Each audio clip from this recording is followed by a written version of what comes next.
Good morning. Brian Maxted here from the Holloway Group, and here with our Director of Agronomy, Steve Lenander. Yes, sir. How you doing? Doing good. Yeah. A little chilly this morning. Yeah, nice brisk morning here in Wasco. Yeah. So we were here last time in May, yes, I believe, looking at these fields. This is our second year with our agronomy program here with these almond trees, and we have a great story here to share with everybody. And so let's talk a little bit about what this field looked like back in May, some of the choices that the agronomy team made, and what we're looking at right now, given the fact that we are now just about 2 days after 16 pretty much contiguous days of atmospheric rivers hitting the Central Valley here in California, and what we're looking at as a result. 4.5 inches of rain. And 4.5 inches of rain on this field. 16 days. Right. So yeah, please talk about what happened here and over the last few months and what we're looking at right now.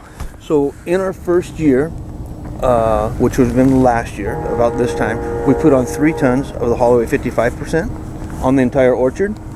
And why we do that? What was the low EC and low base saturation calcium. Okay. We needed the nutrition and the soil amendment. It was twofold. Right. These fields, there's 2 fields here. For years, they never used any of the gypsum, and even though the 3 tons worked on the balance of the field, because we had so much leaching of calcium and ponding in this area, it just wasn't enough. Right.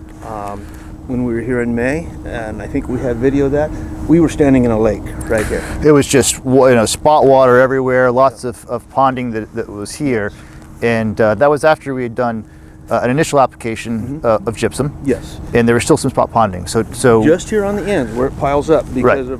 of elevation change. We made the decision to come in and hand apply in these areas. You can see to where the grass gets a little stronger. So sure. we were in a lake from there to here. Okay. And it was kind of ugly, it was muddy and nasty. They got it smoothed back out. And when I came the other day, the first day after the rain, I didn't even think I could get here. Right. We drove in, didn't spin a tire, and you can see that it's perfect. I mean, it's beautiful right now. The life that's been breathed back in the soil is just incredible to see. But before we get a little bit into that, talk about why the ponding was a concern and why we took the approach we did to solve that concern. Well, trees aren't going to grow without oxygen. If you have ponding, you're not growing, or you're not at optimum production. So the soil needs the spaces for the gases to do their work Correct. and provide those nutrients to the roots. Transfer. Right. And if you have ponding, it means it's saturated below it, most right. likely as well. And then water's filling up all those spaces that the gases should be there to do their thing. It's just dead at that point. Right. You've drowned it. You've drowned the soil. Yes. You've drowned the soil. Okay. The other thing we did at that same time, in our first application, is we put on 4 tons of compost out here. And coming from just a straight chemical application type fertility mentality, the soil was dead. Right. It was not dead. It was still producing well, but it's not producing at its optimum level. Right. With the 2 little things that we did in 1 year, it turned it into this. Amazing. And again, this was a situation where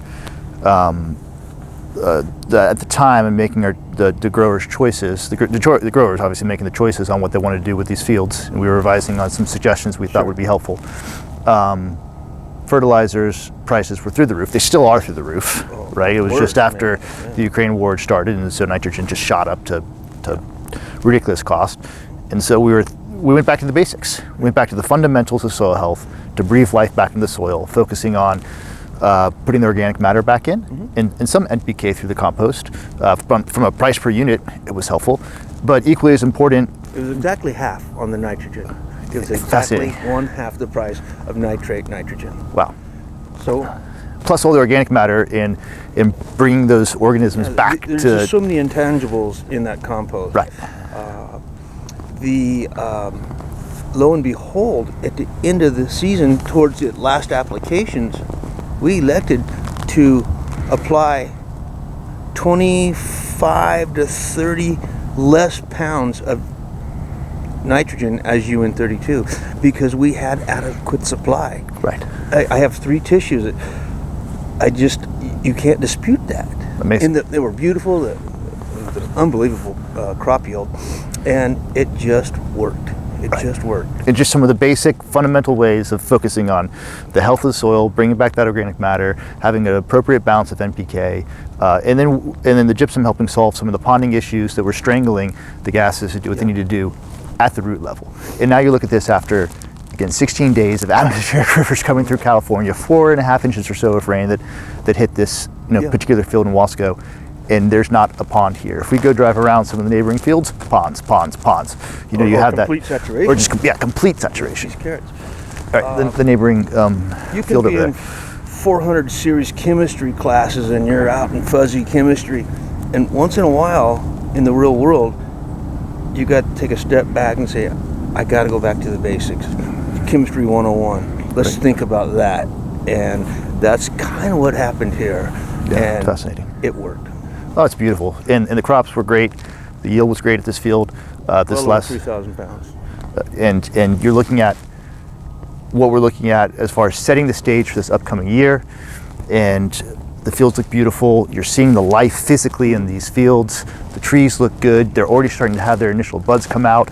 And it's set up for another big year. It's going to be a great year here. Yeah. I mean, Mother Nature can kind of play with us a little bit with some, a million different things. But right now, we have full potential here. It's fantastic.